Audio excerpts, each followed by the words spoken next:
ఎవరికి ఏ కోరిక ఉండనివ్వండి, కోరిక ఉండకుండా ఉండడం అన్నది సాధ్యం కాదు. కోరిక ఉంటుంది కానీ అది ధార్మికమై ఉండాలి. ధార్మికమైన కోరిక అయి ఉండి కోరిక కానిది. ఆ మాట మీరు బాగా అర్థం చేసుకోవాలి. నాకు పెళ్ళవ్వాలి అని ఒక పురుషుడో స్త్రీయో అనుకున్నారనుకోండి, తప్పు కాదు, ఎందుకంటే పెళ్లి చేసుకోవాలి. నాకు కొడుకు పుట్టాలి, కూతురు పుట్టాలి, అది తప్పు కాదు, ఆ కోరిక ఉండాలి.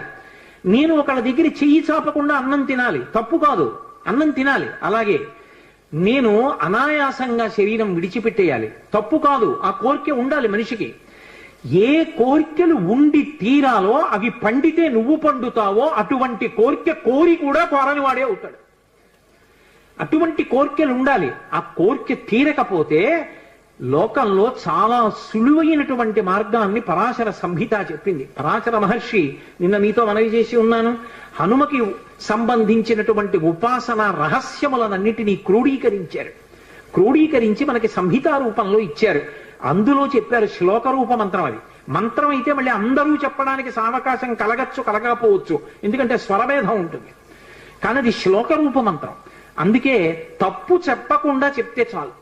హనుమకి ప్రదక్షిణం చేస్తూ నిశ్శబ్దంగా మాట్లాడకుండా ఆంజనేయం మహావీరం బ్రహ్మ విష్ణు శివాత్మకం తరుణార్క ప్రభం శాంతం ఆంజనేయం నమామ్యహం, ఈ శ్లోకం చెప్తూ హనుమకి 108 మాటలు ప్రదక్షిణం చేసి వక్కలతో కాని, పువ్వులతో కాని, అక్షతలతో కాని మాత్రమే లెక్క పెట్టాలి. కాగితం మీద గుచ్చడం, పెన్నుతో కొట్టడం అలా చేయకూడదు.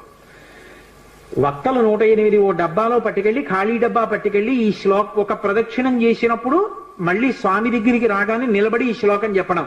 ఆంజనేయం మహావీరం బ్రహ్మ విష్ణు శివాత్మకం తరుణార్క ప్రభం శాంతం రామదూతం నమామ్యహం అండం. ఆ వక్క తీసి పక్క డబ్బాలో వేయడం. 108 ఇందులో వక్కలు అందులోకి వచ్చాయంటే 108 ప్రదక్షిణాలు అయిపోయి మళ్ళీ వక్కల డబ్బా పట్టుకుని ఇంటికి వెళ్ళిపోవడం. హనుమ యొక్క ప్రదక్షిణముల చేత ఆయన అనుగ్రహంతో ఎటువంటి కోర్కెలను కూడా ఆయన తీర్చగలిగిన శక్తి కలిగిన వాడు అని అనుభవించిన పెద్దలు చెప్పిన మాట. అలాగే అకస్మాత్తుగా విపరీతమైనటువంటి రోగం ఏదైనా శరీరానికి ఏర్పడి భయం కలిగితే హనుమానంజనాసు నోవాయుపుత్రో మహాబల అకస్మాతాగతోత్పాతం నాశయాసు నమోస్తుతే, ఆ శ్లోకం చెప్పాలి.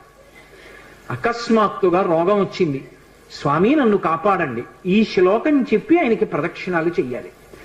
హనుమ ప్రదక్షిణముల చేత విశేషమైనటువంటి తృప్తిని పొందుతారు. అటువంటి హనుమకి ప్రదక్షిణాలు చేస్తూ, ప్రదక్షిణం అంటే గబగబ నడవకూడదు, అడుగుల చప్పుడు వినపడకుండా నడవాలి.